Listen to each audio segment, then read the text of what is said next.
Welcome once again to Lehto's Law. Here's Steve Lehto. Kevin sent me a story, and it reminds me how often people of my generation, when speaking to the young folk, will often say, when I was growing up, if I did that, the cops wouldn't get me. My parents would grab me and take care of things. And it was true.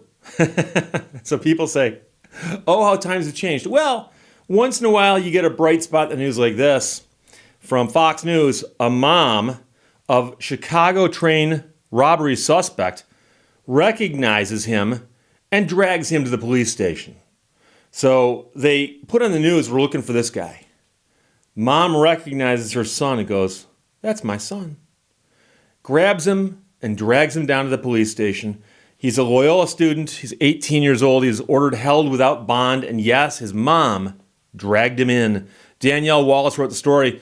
The suspect they were looking for in the Chicago train robbery has been identified as a Loyola University student, recognized by his own mother, who reportedly dragged him to the police station to turn himself in. The man is a sophomore. He's been charged with armed robbery after allegedly stealing about $100 in cash at gunpoint from a train conductor on Tuesday afternoon, according to WBBM TV.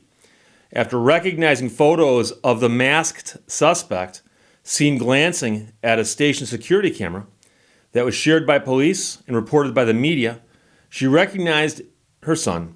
So the mother brought him into a police station in Calumet City for him to turn himself in. So I can just picture this. She's got him by the ear. She's pulling him up the front. Says, do you have something to say to the nice policeman? Do you? Tell him what you need to tell him. So the detail about the mom bringing him in was revealed at his bond hearing, where he was represented by a private defense attorney who argued that his client was hungry and was looking for something to eat. Hungry and looking for something to eat. The suspect was seen wearing a black hoodie, a black jacket, black pants, and white sneakers. A black ski mask covered his head and face. And he reportedly attended class after the armed holdup, and his lawyer asked the judge to remember her own days as a hungry kid in determining his bail.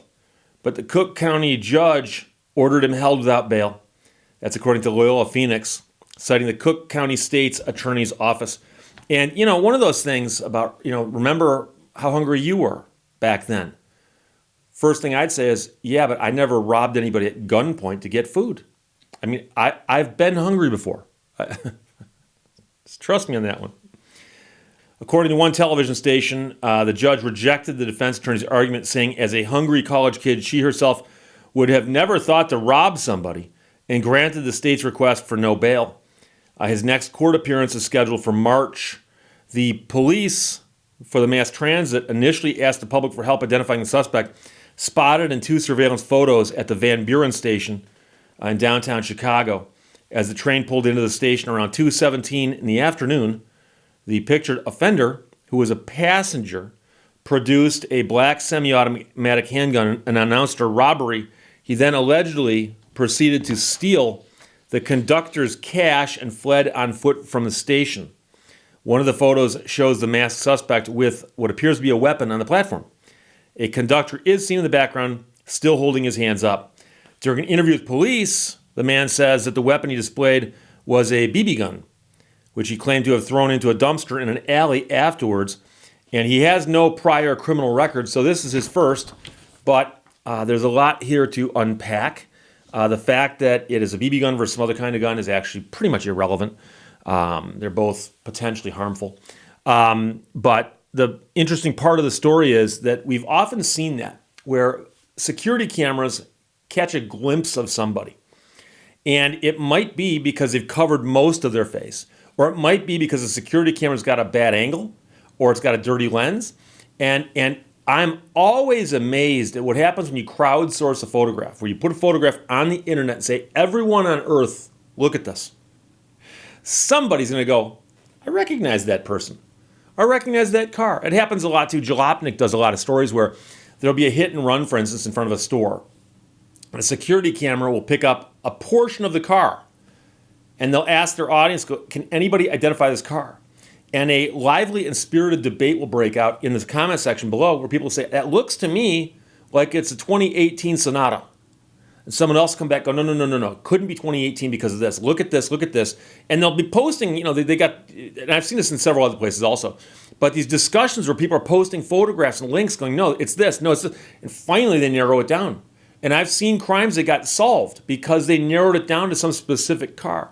And so when they post a photograph of somebody who's got their entire face covered, but all they've got is their eyes, and they put that photograph on the internet and say, if anybody recognizes this man, give us a call. I always look at that and go, seriously? From looking at this space, you're going to recognize somebody? Well, a mom would, and a mom did. So I suspect they had a conversation before she grabbed him by the ear and hauled him down the sidewalk to the police station. I suspect that she said, is that you? And if you didn't feel like talking, she probably whacked him once.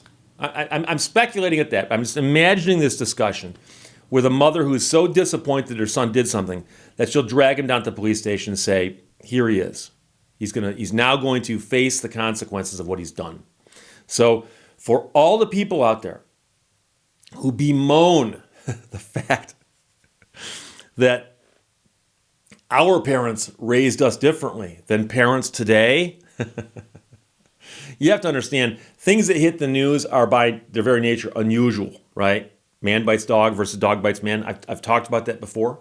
And so you have to understand that when something's in the news, it doesn't mean it's widespread. It doesn't mean it's happening everywhere. So I'll be the first to admit that this right here is an unusual story because it seems so strange today that this would happen.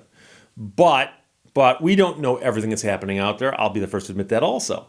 But this is a great story. It's a great story. And especially because Chicago lately has had some bad press where the news tends to make it look like there might be crime in Chicago. And so when you hear stories about, people get on some kind of mass transit and one of the passengers robs the conductor, that doesn't help any. It doesn't help any. And Chicago does do quite a bit of business with visitors, with tourists, people who show up and want to spend time in the windy city. So it's a great story. I found it quite entertaining. Kevin sent it. Fox News ran it. Danielle Wallace wrote it. And the Loyola student who's 18 years old was ordered held without bond after his mom recognized him and dragged him to the police station. Probably by the ear, but I'm speculating on that. The old ear grab. So there you go. Questions or comments, put them below. Let's talk to you later. Bye-bye. Thank you for watching Lehto's Law. 1 million aches equals 1 megahertz.